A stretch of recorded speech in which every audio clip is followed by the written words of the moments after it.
Muy bien, vamos a sumergirnos en un periodo de la historia que, bueno, tal vez sea más relevante de lo que algunas personas podrían pensar. Estamos hablando de la formación de Europa. Y estamos hablando de los siglos posteriores a la caída de Roma, aproximadamente del siglo V al XI. Sí, un periodo de tiempo bastante considerable.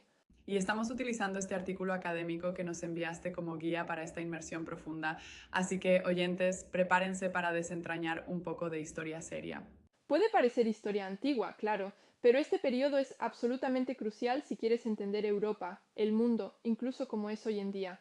Totalmente. Es como ese dicho, ¿verdad? El pasado no está muerto, ni siquiera ha pasado. Y este artículo realmente recalca ese punto. Realmente lo hace. Como por ejemplo habla de la palabra villa. Hoy en día escuchas villa y piensas en vacaciones de lujo, ¿verdad? Pero en el Imperio Romano tardío, una villa era en realidad una señal de que las cosas estaban empezando a desmoronarse. Es cierto, imagínate a las élites abandonando las ciudades y dirigiéndose a estas fincas fortificadas en el campo porque la situación en las ciudades se había vuelto tan inestable. Así que no se trata solo de la historia de los bárbaros a las puertas, es más complicado que eso. Sí, desafía esa imagen simple que a menudo tenemos, ya sabes, la de los bárbaros como única razón de la caída de Roma. La realidad es mucho más, bueno, real, ¿verdad? Mucho más matizada. ¿Y qué problemas internos dices? Cuéntame más.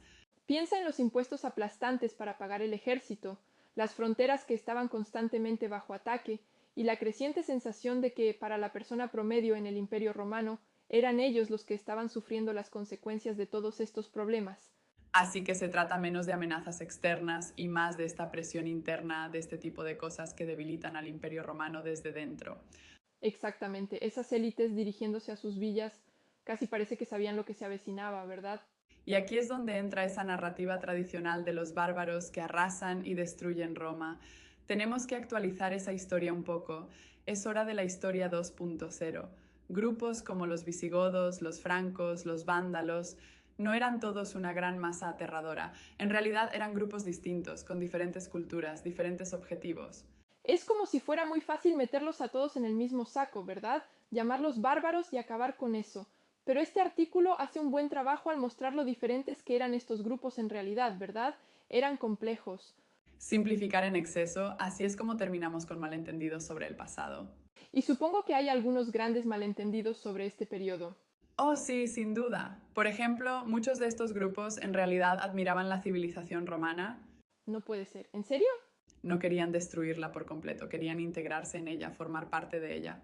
Integración en lugar de destrucción. Eso no es lo que recuerdo de la clase de historia, ¿verdad? Es mucho más interesante que eso. Vale, necesito un ejemplo. Dame un ejemplo. Vale, los visigodos. Este artículo menciona algo llamado hospitalitas. Hospitalitas. Básicamente era este marco legal romano. Era una forma que tenían los romanos de, digamos, asentar a grupos como los visigodos dentro del imperio. Oh, interesante. Así que no solo los están combatiendo, están haciendo tratos Exactamente, y a menudo significaba darles tierras a cambio de servicio militar.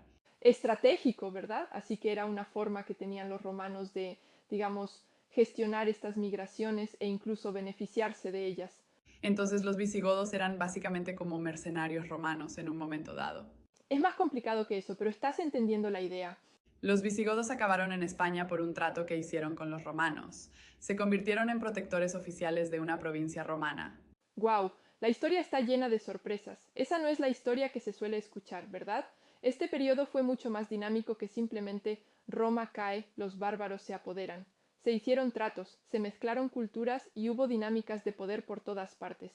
Exactamente, y ver cómo se fusionaron estas tradiciones romanas y germánicas es clave para entender lo que eventualmente se convirtió en Europa. Y todavía vemos partes de ese legado hoy en día, apuesto. Oh, absolutamente, entraremos en eso más adelante.